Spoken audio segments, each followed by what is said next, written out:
Hello à toi qui passe par là sur ce podcast. Donc déjà dans un premier temps, je te souhaite la bienvenue par ici.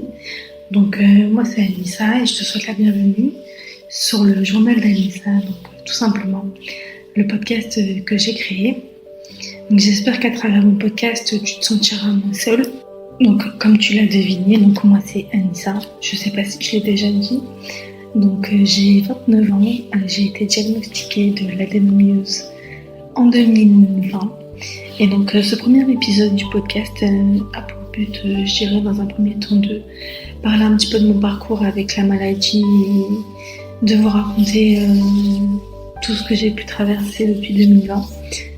Déjà dans un premier temps, je vais vous raconter mon diagnostic, tout le parcours que j'ai pu mettre en place pour me faire diagnostiquer. Donc dans mon cas, c'est l'adénomyose. Je n'ai pas encore de diagnostic d'endométriose. Il faut que je fasse un petit peu plus de recherche, un petit peu plus poussée à ce niveau-là. Donc, ce qui s'est passé, donc je vais vous expliquer. En fait, ça a commencé dès mes premières règles, en fait, à mes 10 ans.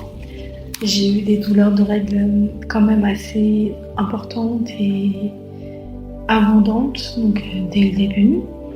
Et ça allait crescendo, donc petit à petit. Tous les ans, ça allait de plus en plus. Donc je disais, tous les ans, c'était de plus en plus important. Les douleurs étaient de plus en plus violentes. Plus les cycles avançaient, plus les douleurs devenaient récurrentes. Et en fait, je voyais pas forcément d'issue. Tous les médicaments que je prenais au quotidien ne me soulageaient pas. Donc je prenais des médicaments basiques type antispasmodique, ce genre de choses, Doliprane. Et ça ne m'aidait pas. Donc je ne comprenais pas du tout ce qui se passait. Et plus le temps passait, plus j'avais de plus en plus de douleurs en fait qui irradiaient en fait dans les jambes, dans le dos, avec des difficultés à marcher, des difficultés à travailler, des difficultés à faire plein de choses dans le quotidien. Et en fait, tout ça s'est espacé dans le temps, en fait. Donc, de mes premières règles jusqu'à l'âge adulte, jusqu'à donc mes 20 ans, 21 ans, 22 ans. Lors de ma vingtaine, je faisais un travail de serveuse, puis ensuite j'ai enchaîné sur des boulots de vendeuse où j'étais debout toute la journée et je pouvais pas forcément me plaindre parce que du coup c'était pas forcément bien vu, donc je me shootais de médicaments de plus en plus forts en fait, et je voyais bien que c'était pas du tout possible en fait de tenir comme ça sur la durée. Par la suite en fait, les années ont suivi, j'ai continué mon petit chemin. J'ai fait ma vie de mon côté sans forcément trop y penser, parce que tous les médecins que je voyais me disaient qu'en fait il n'y avait pas forcément de problème, qu'il n'y avait pas forcément d'endométriose, que c'était pas forcément ça, qu'il fallait pas forcément mettre tout sur le compte de l'adénomyose. Enfin, à l'époque je savais même pas que l'adénomyose existait. Pour moi il n'y avait que l'endométriose. Je ne savais même pas ce que c'était l'adénomyose à cette époque-là, pour vous dire. Donc, ce qui s'est passé, c'est que j'ai tapé un petit peu à toutes les portes. Et donc, fin 2019 est arrivé avec son lot de galères, c'est-à-dire le Covid. Qui dit Covid dit confinement, et qui dit confinement, dit errance médicale et complications pour trouver des médecins, avoir des rendez-vous médicaux, et ça a été vraiment un parcours du combattant en fait pour trouver un médecin disponible, et j'ai pu me faire diagnostiquer donc de l'adénomyose qu'à la fin du confinement. Donc quelques mois après la fin du confinement, donc c'était en juin 2020, très précisément le 6 juin 2020. Je m'en souviens encore, ça m'a vraiment marqué. Donc me voilà donc dans le bain de Andoland avec tout ce qui s'ensuit, les bons côtés, les mauvais côtés, les médecins qui nous disent qu'il faut se faire opérer absolument.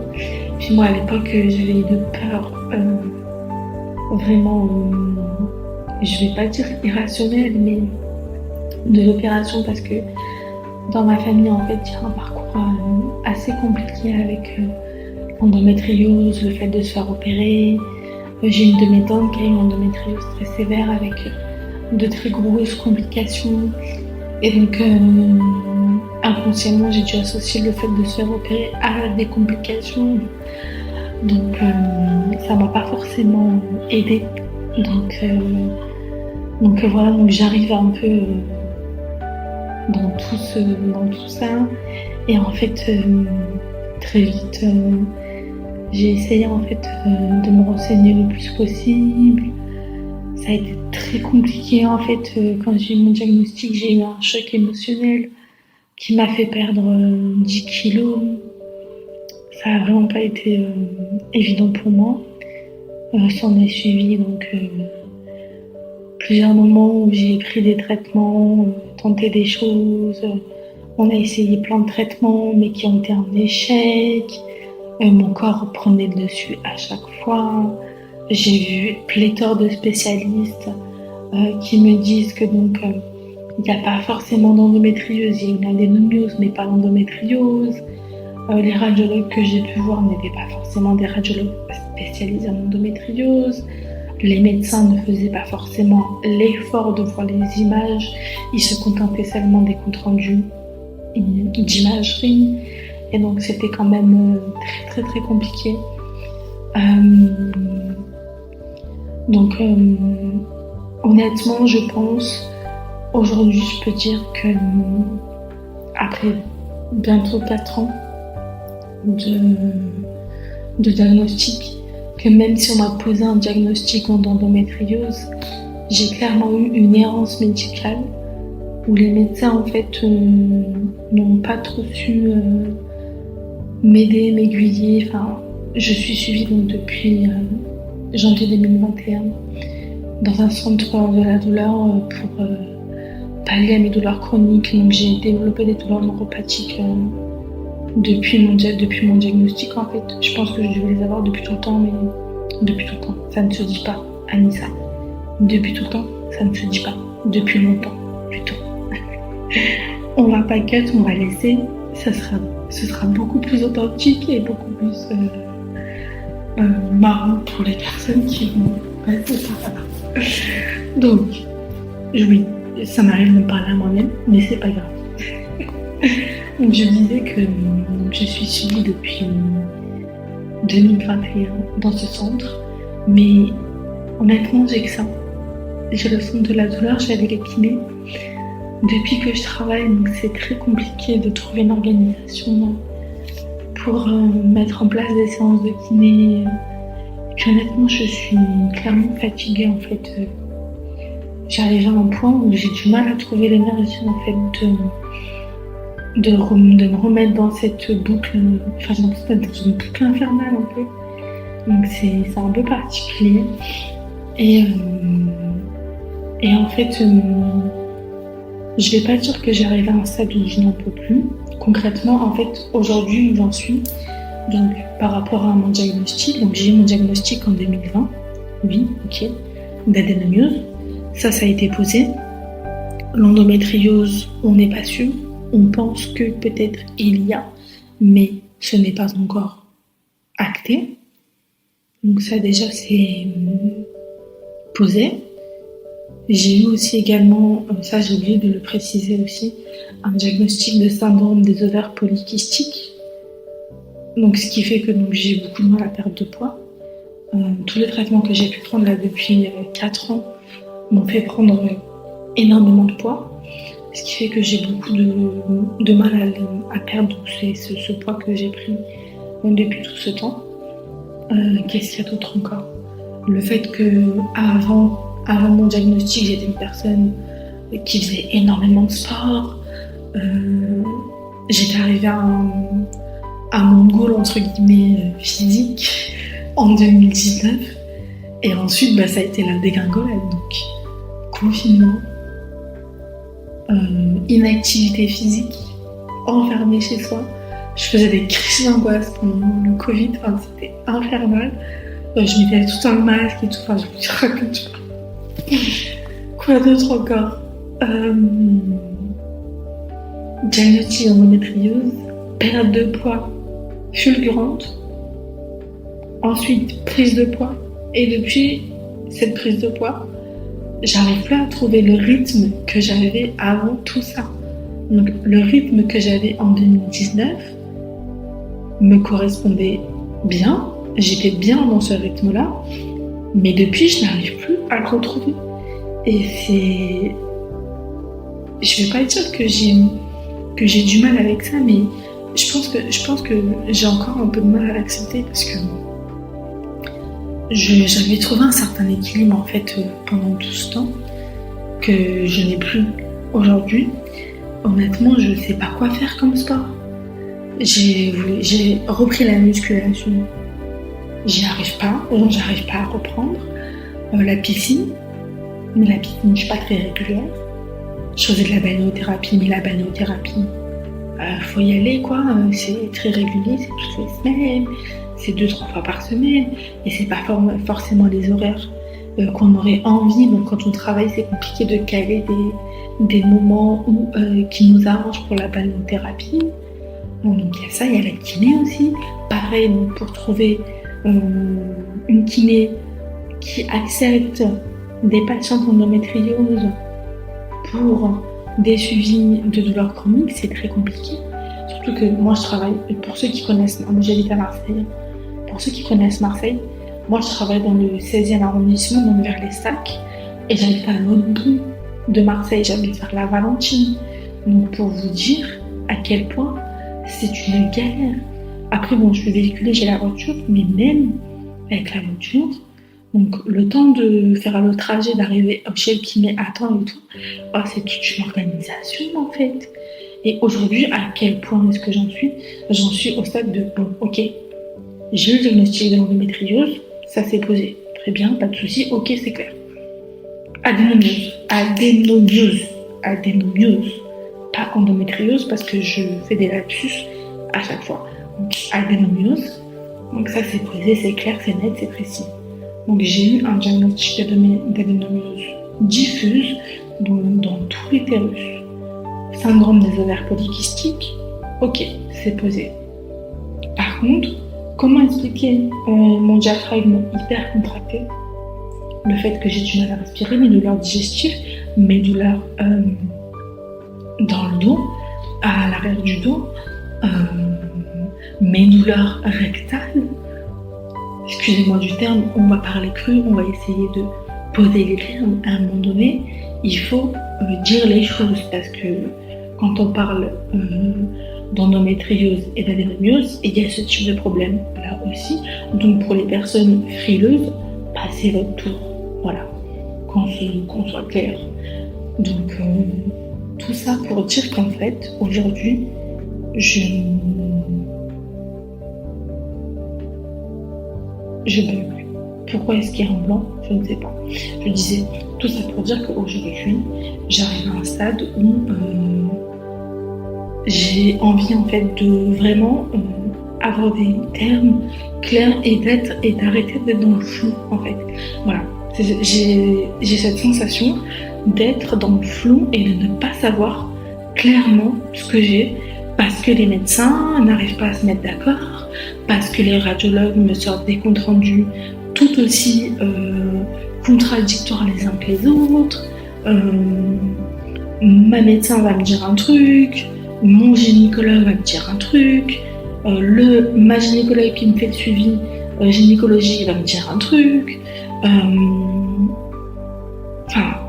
À un moment donné, j'ai envie de vous dire, mettez-vous d'accord en fait. Arrêtez de vous tirer une balle, de vous tirer la balle, de vous lancer la balle à chaque fois.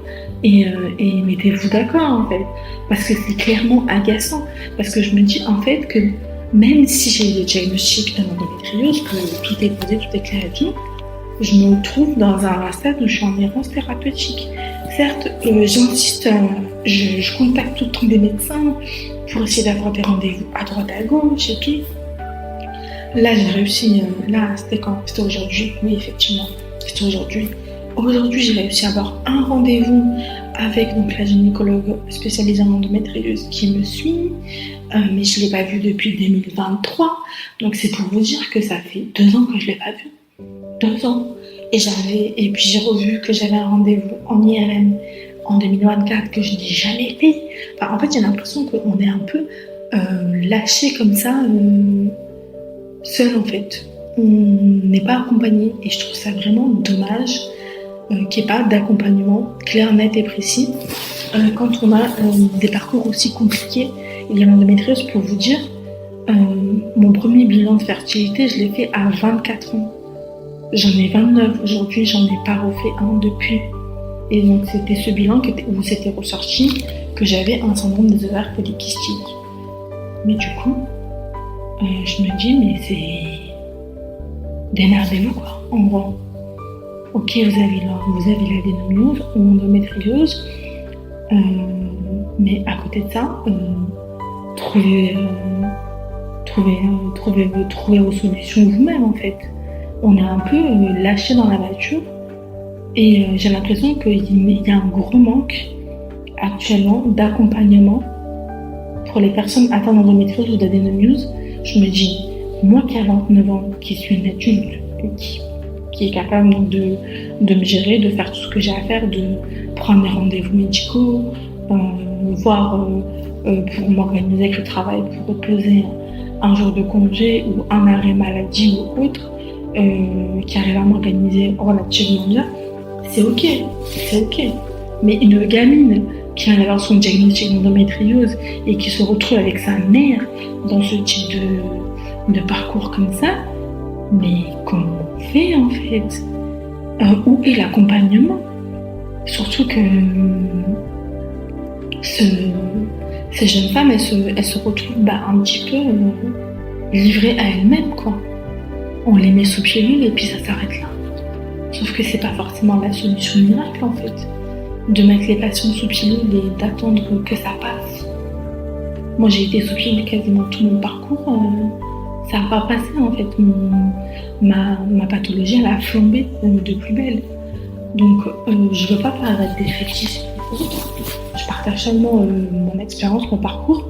Je me dis qu'en fait aujourd'hui, même si tout ce qui se fait actuellement c'est très bien, il y a beaucoup de bonnes choses qui se font autour de l'endométriose, beaucoup d'avancées médicales qui se fait donc à l'heure d'aujourd'hui, pas mal de centres également endométriose qui ouvrent dans toute la France et je trouve ça vraiment très bien pour toutes les générations futures, mais nous, donc les générations actuelles, où est-ce qu'on se situe là-dedans, où est-ce que nous on est placé là-dedans?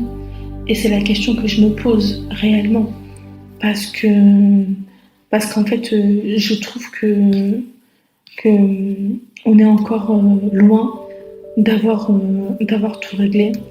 On est encore loin d'avoir trouvé de réelles solutions aujourd'hui pour soulager les patientes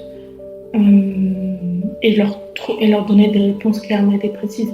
Peut-être que moi j'ai un peu ce côté esprit très cartésien, très logique, où j'ai besoin d'avoir des réponses claires, nettes et précises.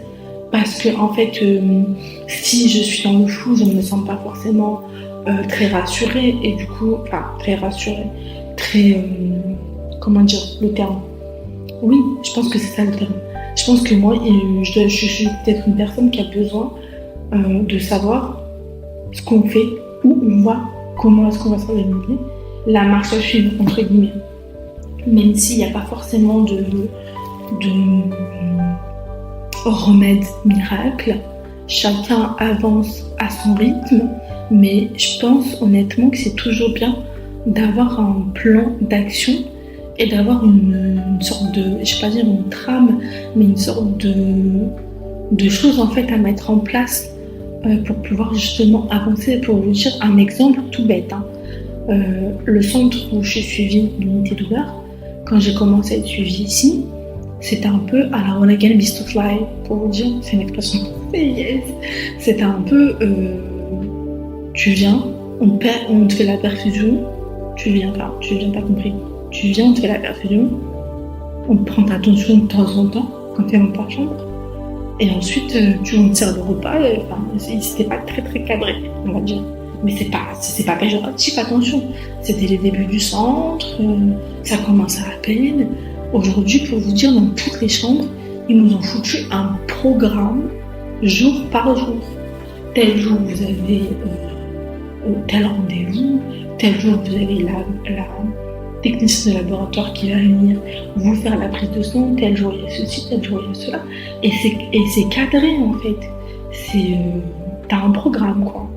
T'as un programme, tu sais où tu vas, tu sais ce que tu vas faire, tu sais comment tu vas t'organiser. Peut-être qu'en fonction, tu pourras caler tes visites et tout. Donc c'est parfait.